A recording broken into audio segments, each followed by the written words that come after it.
Nā, koe nei te rā tuarua e tere ai te wāhanga māwhitiwhiti kōrero ki ngā māngai reo Māori o ngā rōpū tōrangapū e tātā whaenga ana kia eke ki pāremata a ngā tau e toru e tū mai nei. Nā, ko tā tātou manuhiri i te rā nei ko te māngai mo te rohe pōti Māori o Tāmaki Makaurau, he minita anō hoki no te kāwanatanga o te wā, ko pēni henare kei te whakahekenga o Rāhiri, tauti mai rarau. Tēnā koe.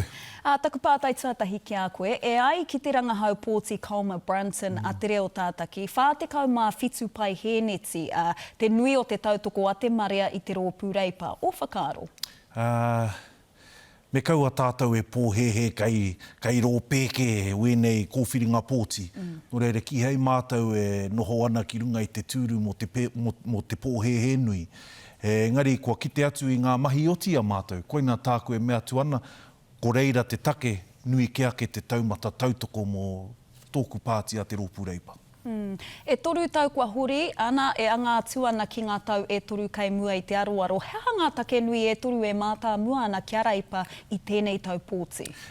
Ko te mea tuatahi, ko te ohanga, ko te hiahia kia whakarite hea i ngā tūranga mahi, kua kite atu tātou katoa, kua pēhi ki raro ki roto i te mate karauna, no reira ko te whāinga matua, anā ko te ohanga kia whakarite i ngā tūranga mahi, ko te mea tuarua, ko tāku e mea tuana, kia whakatū i tetahi mana tū hauora Māori. Koina te whāinga nui i tēnei wātonu, kua kite tātou i te kaikiri ki roto i ngā ratonga hauora, anā ko te mea tuatoru, anā ko te mahi ngātahi a whānau ora me te kaupapa kino nei a oranga tamariki, ko te hiahia kia tiaki wā tātou mokopuna, kua timata ke mātou ki te whakatutuki i tērā, i te wiki kua pahure ake nei, engari he nui tonu ngā mahi kei mui a mātou. Pakeke rā kaupapa, hoi anō kāre kore, ka tutuki pea tētahi wāhanga, engari ko te pātai ki a koe, ki te eke anō koe ki pāremata, hea te mahi tuatahi ka whāia e koe kia oti kia tutuki rāno? Kāre kore ko te mana tū hauora Māori. Kua ruarawa ngā kai kreme mo te Y2575 e hiahia ana kia whakatū i tētahi manatū Māori motu hake nei. Kua ki atua hau kia rātou o tira ki te iwi whānui. Koina tētahi o ngā whāinga matua o mātou ki roto i ngā tau e toru kei mui a mātou. Kua rite nei a matariki mo tēnei mahi. Nō reira ko tāku e mea tuana, koina te whāinga matua me he mea ka whakahokia e te motu whānui i tōku kāwanatanga, hei kāwanatanga mō ngā tau e tūnei. Nō reira hei whakarā popoto i a tāua kōrero, pātai whakamutunga. Hea te take me pōti te marea, te Māori, mō te rōpū reipa kātahi mō ngā kaitono i ngā tūru Māori a reipa?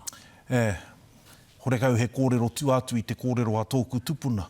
Kua tawhiti ke tō tātou haerenga mai ki te kore haere tonu, he nui rawa o tātou mahi ki te kore mahi nui tonu. Engari ko tāku atu ki te iwi, e hoa, rangahaua, kimihia, ko ai te tangata pai mou, ka mutu, haere koe ki te pōti, e hara tēnei te tono ki te iwi, me pōti pēnei pērā kahore, ko te ki motu hake ki te iwi whānui, me pōti. Hoake tātou.